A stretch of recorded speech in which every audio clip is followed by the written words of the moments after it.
This COVID-19 pandemic has really affected and disrupted the way that people are grieving. Grievers are being denied their normal human process of gathering together to celebrate a life and to comfort and console each other in their grief. I work with people who have been grieving someone before we were forced to self-isolate, and they report to me how they are struggling even more, feeling more isolated and lonelier, because they feel like the world is so focused now on the pandemic and all the sanctions that have been applied that it's normal for them to feel that the world has forgotten that they're grieving, has forgotten that they need support, and even importantly, they feel like the world has forgotten their loved one has died. They've also have been talking about some feelings of guilt around feeling this way when the world is so overwhelmed. So just know that if you are experiencing this, that it is actually quite normal.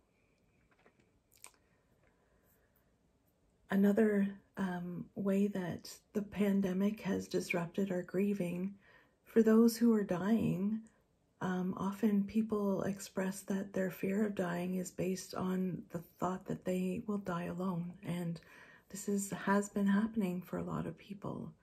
But on the other side of that is their family and friends aren't able to be at their bedside, aren't able to have those end-of-life chats and say their goodbyes. So this part is missing from people's ability to start saying goodbye and begin their grieving. Equally, what's been happening is because people aren't able to have their rituals and have their ceremonies, have their gatherings, their funeral services, or their celebrations of life, they are putting on hold saying goodbye and starting their grief journey. One of the most important things, again, as someone who's grieving, when you go to a gathering, we hug each other, and hugging each other is so important.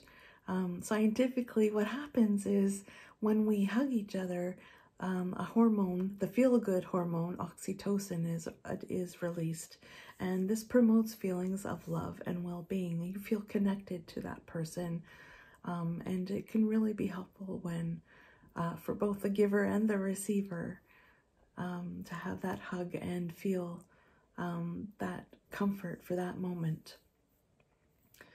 A lot of people I've been working with have talked about having to have a ceremony or a gathering later, and what is happening, I've noticed, is people are dismissing those intense emotions that they're feeling right now because they know that they can deal with them later when they will have their supports around them. But it's really important for you to take the time now to sit in it and just acknowledge what you're thinking and what you're really feeling, instead of dismissing that. And also think about how you're expressing these feelings to other people. When people call you and they genuinely want to know, how are you today? And I know that it's just a standard social protocol for us to say, how are you today?